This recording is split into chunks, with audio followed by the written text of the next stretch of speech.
একটি সোনার গরুতে পরিণত হয়। সাধু বাবা আমাকে বলে গেছে সোনার গরু 3 দিন পর থেকে একটা করে সোনার ডিম দিবে। আরে গরুতে আবার ডিম দিব কেমনে?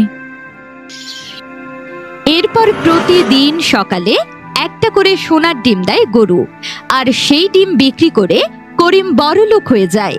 এর উদ্দেশ্যে স্পর্শ করার সাথে সাথে গরুটা আগের মতো হয়ে যায়। আমাগো এই অভাব কবে শেষ হইব? আল্লাহ জানে বউ। অভাব যে আর ভাল লাগে না। কি করবা বলো, আল্লাহর কাছে চাও, হয়তো সে একদিন মুখ তুলে তাকাবেন। আমি চললাম মাছ ধরতে। যাওয়ার আগে গরুটারে কয়টা ঘাস দিয়া যাও। আমরাও খাবারের কষ্ট করি, অবলা গরুটাও খাবারের কষ্ট করে। দেহি কোনো ঘাস পাই কিনা।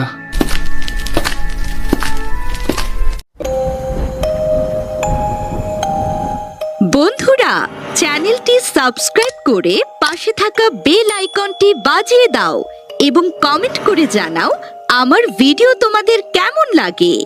ভালো থেকো বন্ধুরা।